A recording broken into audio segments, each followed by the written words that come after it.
Assalamualaikum warahmatullahi wabarakatuh. Perkenalkan, nama saya Yus Haryatsa Siti Fatimah dengan NIM 1903057 dari kelas RMIKA Angkatan 2019.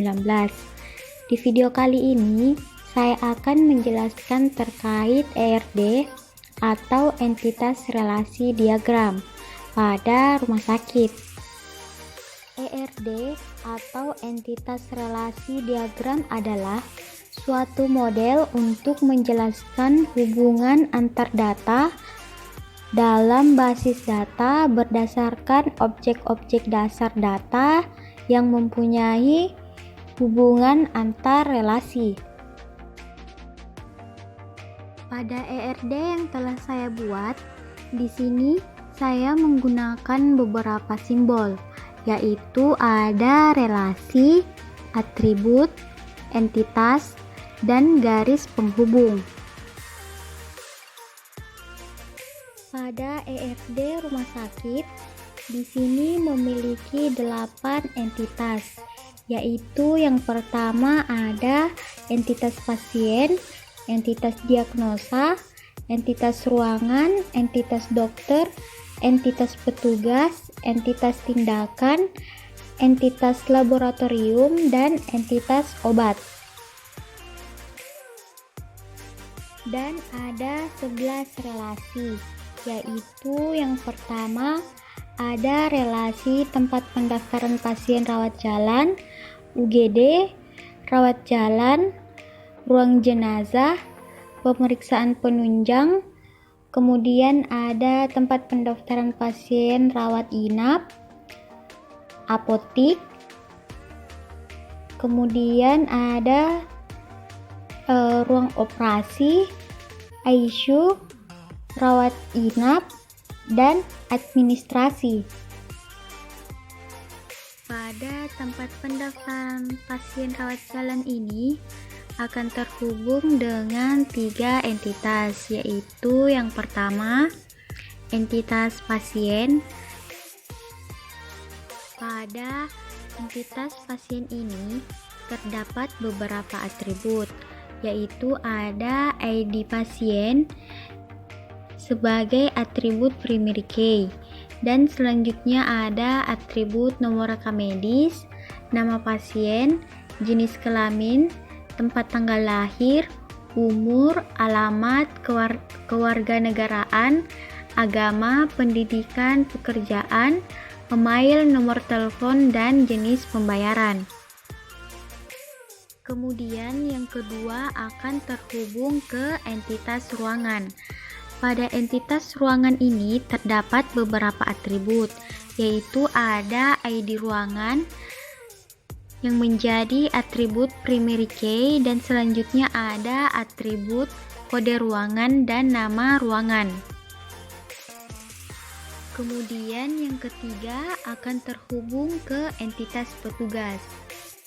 Pada entitas petugas terdapat beberapa atribut, yaitu ada ID petugas yang menjadi atribut primary key, dan selanjutnya ada atribut nama petugas, kode petugas, dan bagian.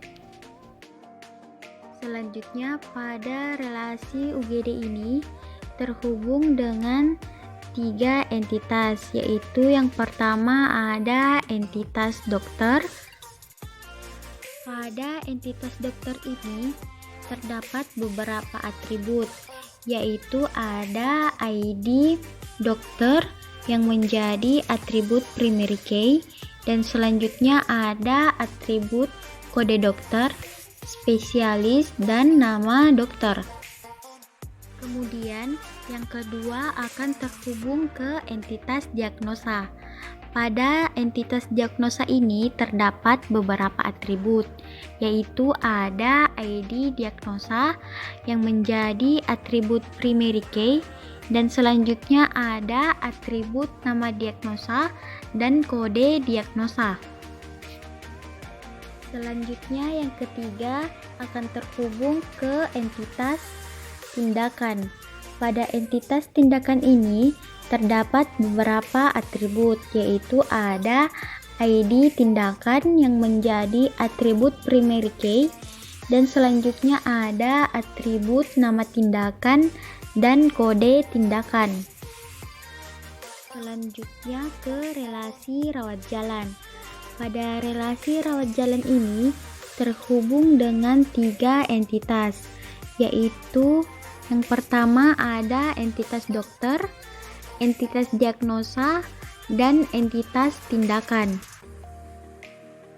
Selanjutnya ke relasi ruang jenazah. Pada relasi ruang jenazah akan terhubung dengan satu entitas, yaitu entitas petugas. Pada entitas petugas ini terdapat beberapa atribut, yaitu ada ID petugas yang menjadi atribut primary key, dan selanjutnya ada atribut nama petugas, kode petugas, dan bagian. Selanjutnya ke relasi pemeriksaan penunjang. Pada relasi pemeriksaan penunjang ini akan terhubung dengan 3 entitas, yaitu yang pertama ada entitas petugas. Pada entitas petugas ini terdapat beberapa atribut, yaitu ada ID petugas yang menjadi atribut primary key, dan selanjutnya ada atribut nama petugas, kode petugas, dan bagian. Selanjutnya yang kedua akan terhubung ke entitas tindakan. Pada entitas tindakan ini terdapat beberapa atribut, yaitu ada ID tindakan yang menjadi atribut primary key, dan selanjutnya ada atribut nama tindakan dan kode tindakan. Dan yang ketiga yaitu akan terhubung ke entitas laboratorium.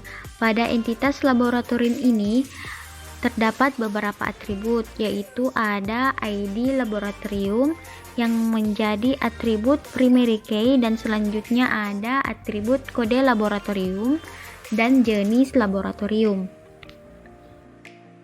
Selanjutnya ke relasi ruang operasi. Pada relasi ruang operasi ini akan terhubung dengan 3 entitas, yaitu yang pertama ada entitas tindakan, entitas ruangan, dan entitas dokter. Selanjutnya ke relasi ICU.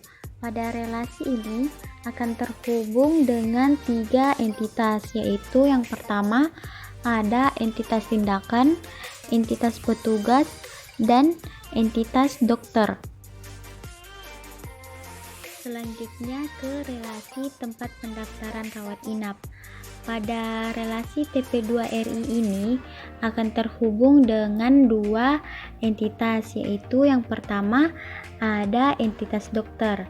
Pada entitas dokter ini terdapat beberapa atribut, yaitu yang pertama ada ID dokter yang menjadi atribut primary key, dan selanjutnya ada atribut kode dokter, spesialis, dan nama dokter. Dan yang kedua akan terhubung ke entitas ruangan. Pada entitas ruangan ini terdapat beberapa atribut, yaitu ada ID ruangan yang menjadi atribut primary key, dan selanjutnya ada atribut kode ruangan dan nama ruangan. Selanjutnya ke relasi rawat inap.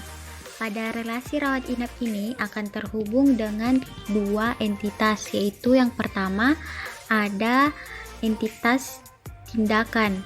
Pada entitas tindakan ini terdapat beberapa atribut, yaitu ada ID tindakan yang menjadi atribut primary key, dan selanjutnya ada nama tindakan dan kode tindakan. Dan yang kedua akan terhubung ke entitas diagnosa. Pada entitas diagnosa ini terdapat beberapa atribut, yaitu ada ID diagnosa yang menjadi atribut primary key, dan selanjutnya ada atribut nama diagnosa dan kode diagnosa. Selanjutnya ke relasi apotik. Pada relasi apotik ini akan terhubung dengan entitas obat. Pada entitas obat ini terdapat beberapa atribut, yaitu ada ID obat yang menjadi atribut primary key, dan selanjutnya ada atribut kode obat, nama obat, satuan obat, jumlah obat, dan harga obat. Dan yang terakhir ada relasi administrasi. Pada relasi administrasi ini akan terhubung dengan entitas petugas. Pada entitas petugas ini terdapat beberapa atribut, yaitu ada ID petugas yang menjadi atribut primary key, dan selanjutnya ada atribut nama petugas, kode petugas, dan bagian.